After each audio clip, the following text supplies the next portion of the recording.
एक बड़ी कार्रवाई करते हुए म्यूल अकाउंट खरीदने बेचने वाले गिरोह के 2 सदस्यों को गिरफ्तार किया है। 23 दिसंबर को इस मामले में पुलिस द्वारा 7 आरोपी गिरफ्तार किए गए थे। दोनों आरोपी विदेशी साइबर फ्रॉडस्टर से व्हाट्सएप के माध्यम से कनेक्ट थे। इन आरोपियों के नाइजीरिया, कैमरून और चीन में बैठे साइबर ठगों से सीधे संपर्क थे। पुलिस द्वारा पकड़े गए ठगों से जेल में मिलने आए गुजरात के इन युवकों को पुलिस ने पकड़ लिया।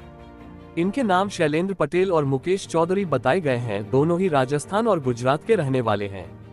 इनके कब्जे से 5 मोबाइल, 2 लैपटॉप, ATM कार्ड जब्त किए गए हैं। एडिशनल एसपी सुमन गुर्जर ने यहां बताया कि विदेश में बैठे साइबर ठग नए नए तरीकों से भारत में ठगी की घटनाओं को अंजाम देते हैं। इनमें investment fraud, digital arrest fraud, online gaming, fake ID बनाकर एवं अन्य तरीकों से लोगों के साथ धोखाधड़ी की जाती है। ये लोग ठगी की राशि ट्रांसफर करने के लिए म्यूल अकाउंट का इस्तेमाल करते थे, जो एक बार ठगी की राशि को ट्रांसफर करने के बाद अपने आप बंद हो जाता था। विदेशी साइबर फ्रॉड करने वाले अपने भारत में बैठे साथियों की मदद से बैंक अकाउंट मंगाते थे।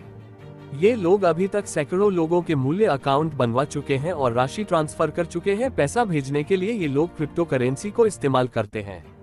आरोपियों को कोर्ट में पेश करने के बाद पुलिस उनकी रिमांड लेने की तैयारी कर रही है।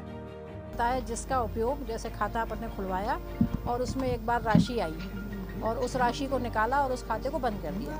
केवल एक विशेष समय पे एक विशेष राशि के आहरण के लिए वो एक खाता खोला जाता है। उसमें एक राशि आती है, वो राशि निकाल ली जाती है, उसके बाद वो खाता बंद हो जाता है। म्यूल यानी कि भारवाहक, एक तरह से वो उस पैसे के ट्रांजैक्शन के लिए, उस पर उस पैसे का आहरण करने के लिए उस खाते का उपयोग होता है। बस जैसे मान लो किसी का अपन ने डिजिटल अरेस्ट से पैसा मंगवाया। अब जो विदेश में बैठे लोग जो साइबर फ्रॉड का काम कर रहे हैं, विदेशी खातों में तो पैसा मंगा नहीं सकते, किसी इंडियन अकाउंट में ही पैसा मंगाएंगे। तो एक वो किसी इनोसेंट आदमी हो सकता है या उनके ग्रोह में शामिल आदमी भी हो सकता है, उसको कुछ लालच दे के 10-20-50 हज़ार का उसका एक खाता खोल लेते हैं और उस खाते में वो साइबर फ्रॉड से प्राप्त पैसा आता है और उस पैसे को उस व्यक्ति से वो निकलवा लेते हैं उसके चेक या ATM के माध्यम से। और उसके बाद उस पैसे को निकलवा के उसको उसका कमीशन और खुद अपना कमीशन और बाद में जो बची हुई राशि है उसको क्रिप्टो करेंसी के माध्यम से संबंधित जो मास्टरमाइंड है साइबर फ्रॉड का, जो विदेश, नाइजीरिया में, चीन में, कैमरून में कहीं बैठा है, उसको ट्रांसफ़र कर दिया जाता है। तो इस प्रकार से जो इसके लिए जो खाते इस्तेमाल किए जाते हैं, जिनमें कि इस तरह का साइबर फ्रॉड से प्राप्त राशि के ट्रांजैक्शन किया जाता है, उनको टेक्निकल लैंग्वेज में म्यूल खाते बोलते हैं। तो इस गैंग का कैसे लिंक जुड़ा? हाँ, तो ये 44/25 एक अपराध क्राइम ब्रांच में अपराध पंजीबद्ध हुआ था, जिसमें कि ये म्यूल खाते जो बनाने वाला जो मास्टरमाइंड था सोनू जाटव, उसको और उसके 6 साथियों को गिरफ्तार किया गया था।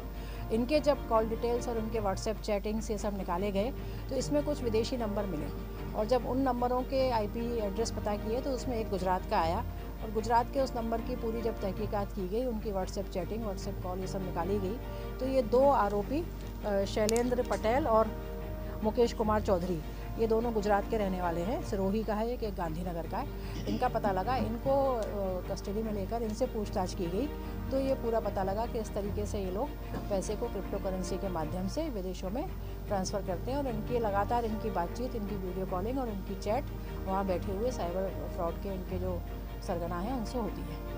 कौन से देशों से लिंक निकला है? हाँ, नाइजीरिया, कैमरून और चाइना से इनका मेन लिंक निकला है और इसमें पुलिस के द्वारा आगे भी लगातार इन्वेस्टिगेशन करके इसको पूरा इस नेक्सस को खुलासा करने का कार्य किया जा रहा है। हाँ, इनके पास से ATM बरामद किए गए हैं, 2 लैपटॉप और 5 मोबाइल बरामद किए गए। ये ATM जो इन्होंने जो खाते खोले हैं उनसे संबंधित है। ये करोड़ों में है ये रकम जो है और इसको पूरा इसका एनालिसिस किया जाएगा। जो आरोपियों से मिल रहे थे दूसरे खातों के उसमें आए थे, इसलिए पकड़ता है कैसे? नहीं, चूँकि आरोपियों के जो हम लोग जो आरोपियों के कॉल व्हाट्सएप चैट थी, असल में कॉल तो नहीं था, उसका जब एनालिसिस कर रहे थे तो उस